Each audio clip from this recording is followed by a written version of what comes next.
Life में अपनी compare कभी किसी से ना करें। अगर आप किसी से कंपेयर करते हैं, तो इसका मतलब है कि आप अपने आप को कम आँक रहे हैं। आपकी मतलब जो भी पोटेंशियल है ना, उसको आप सही तरीके से एक्सप्रेस नहीं कर पाएँगे, अगर अपने आप को कंपैरिज़न करेंगे दूसरों से। अगर आपको कंपैरिज़न करना ही है, तो आपका कंपैरिज़न खुद से होना चाहिए कि लास्ट डे मैंने क्या किया था और आज मैंने क्या कर रहा हूँ। या फिर पिछले जो मैंने काम किए हैं, उसमें मेरा रिज़ल्ट क्या था और आज के डेट में जो मैं काम कर रहा हूँ, उसमें मेरा रिज़ल्ट क्या है, उसका कंपैरिज़न करना चाहिए। अगर खुद से आप कंपैरिज़न करते हैं ना, तो उसका बेनिफिट ये है कि आपको इम्प्रोवाइज़ करने का मौका मिलेगा। हर दिन आप कुछ न कुछ सीखोगे। जबकि अगर आप अपना कंपैरिज़न किसी दूसरे से करते हैं, तो इसका सबसे बड़ा डिमेरिट या नुकसान ये है कि आप अपने आप को कमज़ोर समझने लगते हैं और अपना जो पोटेंशियल होता है ना, उसको सही तरीके से यूज़ नहीं कर पाते। मान लीजिए कोई इंसान है, किसी फ़ील्ड में सक्सेस हुआ है, उसको उस फ़ील्ड में सक्सेस को हासिल करने में 5 या 10 साल लग गया और आप क्या कर रहे हैं, आप 6 महीना या 1 साल मेहनत कर रहे हैं और कंपेयर कर रहे हैं कि मुझे उतना क्यों नहीं मिला सक्सेस जितना उस इंसान को मिला है। तो आपका लॉजिक लगाना चाहिए कि कोई इंसान मेहनत करके 5 साल या 10 साल करके उस फ़ील्ड में उस सक्सेस को हासिल किया है और आप सिर्फ़ 6 महीना या 1 साल में ही उतना अचीव करना चाहते हैं, तो ये कैसे पॉसिबल है? ये तो मतलब बात थोड़ी अजीब है। हाँ, ये हो सकता है कुछ केस में कि 5 या 10 साल उसे लगे उस फ़ील्ड में सक्सेस को हासिल करने के लिए, तो हो सकता है कि उनका तरीका कुछ गलत था। तो आप ये कर सकते हैं कि 5 या 10 साल जो उन्हें लगे, उसको आप कम कर सकते हैं। यानी आप 2 साल या 3 साल में भी अचीव कर सकते हैं सही तरीके से। अगर उन्होंने गलत तरीका अपनाया होगा तब। और अगर उन्होंने सही तरीका अपनाया है, तो आपको भी उतना टाइम लग जाएगा उस फ़ील्ड में सक्सेस को हासिल करने के लिए।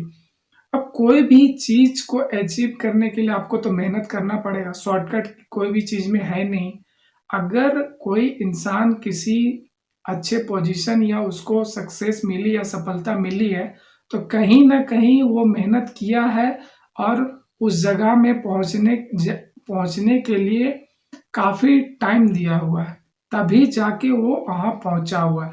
आप भी उससे ज़्यादा उससे अचीव कर सकते हैं, लेकिन आपको मेहनत और उतना टाइम देना पड़ेगा। अब प्रॉब्लम यहाँ आती है कि हम कंपैरिज़न क्यों करते हैं? हम कंपैरिज़न इसलिए करते हैं ताकि हम उसका सही से इवैल्यूएशन कर पाएँ कि उसके पास क्या है, उसका कितना टाइम लगा, उसने कैसे अचीव किया। वो देखिए, अगर कंपैरिज़न करना है ना, तो आप उससे सीखने का कंपैरिज़न करिए। अगर कोई इंसान किसी फ़ील्ड में सक्सेस हुआ है, तो आप मतलब ये सोचिए ना कि उसने कितना मेहनत किया, उसको कैसे अचीव किया। अगर उसके साथ प्रॉब्लम्स आई तो उसको ठीक कैसे किया। तो ये आपके बेनिफिट के लिए है और आपके लाइफ के लिए अच्छा है। बट कंपैरिज़न करना कि उसके पास इतना है, मेरे पास कम है, तो ये इर्रेलेवेंट है। वो आपके लाइफ को आगे ले जाने के लिए कोई फ़ायदा नहीं है। एक्चुअली आप खुद से क्वेश्चन पूछिए ना कि जो कंपैरिज़न की शुरुआत होती है ना, वो घर से होती है।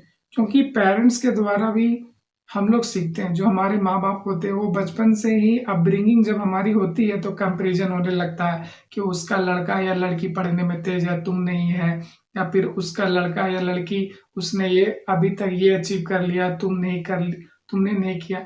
सबके हर एक का लाइफ जो है ना, हर एक इंसान का लाइफ का अलग जर्नी है और हर एक इंसान में अलग स्ट्रेंथ है, वीकनेस है।